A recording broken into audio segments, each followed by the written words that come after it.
Hello bachcho, let's see this question. So the question over here says substantiate with the help of one example that in an ecosystem mutualists one tend to co-evolve and two are also one of the major causes of biodiversity loss. So question में पूछा है कि substantiate करना है with the help of one example that ecosystem mutualists में ये दो चीज जो होती हैं. So the key concept here is ecosystem mutualist. So ecosystem mutualist क्या होता है? इकोसिस्टम म्यूचुअलिस्ट देखा जाता है दैट ये एक ऐसा ऑर्गेनिज्म होता है जो कि mutually involve, so it engages in a mutually beneficial interaction with another organism. So ये क्या करते हैं? एक म्यूचुअल इंटरेक्शन करते हैं, एक म्यूचुअल बेनिफिट इंटरेक्शन करते हैं विद अनदर ऑर्गेनिज्म. सो ये अपना फायदा देख रहे हैं और ये कुछ उनको भी प्रोवाइड करते हैं. नाउ व्हाट हैपेंस इज कि ये जो ऐसा इंटरेक्शन होता है इसमें both parties get benefits.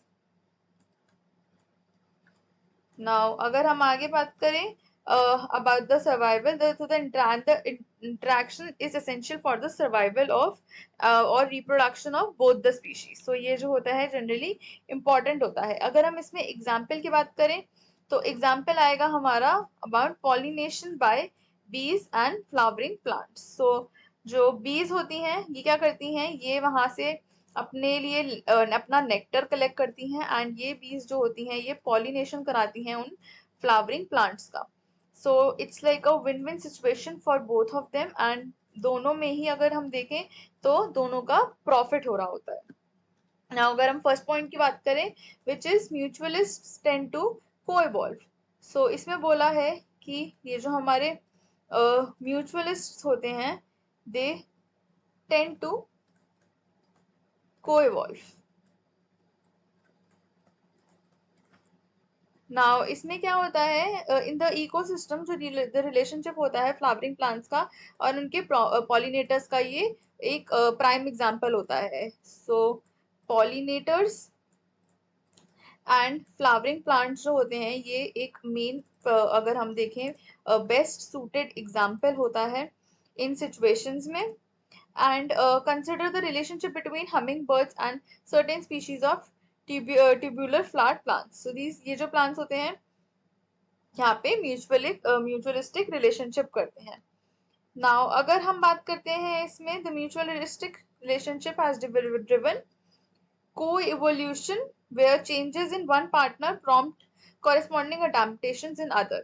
So अब इसमें क्या होता है, ये जो म्यूचुअलिस्टिक रिलेशनशिप होती है इससे क्या होता है, को-इवोल्यूशन होता है. नाउ को-इवोल्यूशन क्या होता है? ये को-इवोल्यूशन देखा जाता है कि when changes occur in one species, so when changes occur in one partner,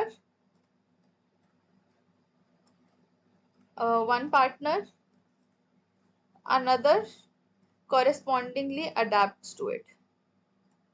So इसमें बोला है कि जब एक में ही चेंज आता है तो देखा जाता है कि जो दूसरा होता है वो भी अडेप्ट कर लेता है इस सर्टेन कंडीशन से.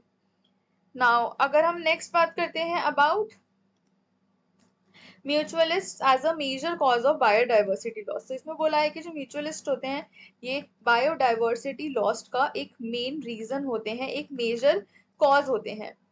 सो अगर हम बात करते हैं बायोडाइवर्सिटी लॉस की तो म्यूचुअलिस्ट जो होते हैं ये एक सिग्निफिकेंट फैक्टर प्ले कर सकते हैं because particularly through the disruption of their relationships. So ये क्या करते हैं, ये एक डिसरप्शन क्रिएट करते हैं. नाउ व्हाट हैपेंस इज अगर हम एग्जांपल लेके बात करते हैं, सो अगर एक डिक्लाइन आता है बी पॉपुलेशन में, सो अगर बी पॉपुलेशन जो है वो उनमें एक डिक्लाइन आता है एंड ये डिक्लाइन आता है ड्यू टू हैबिटेट लॉस. जो इनका हैबिटेट है वो लॉस हो गया है एंड इसकी वजह से डिक्लाइन आया है. एंड इसमें क्या होगा, जो प्लांट स्पीशीज है वो भी सफर करेंगी साथ में. सो देयरफॉर ये जो होते हैं ये एक दूसरे पे कोरिलेट करने लग जाते हैं for certain things.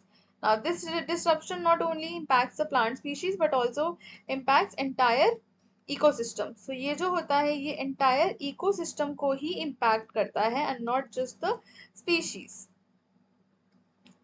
So therefore this is the answer for this given question. Hope you understood it well. Best of luck.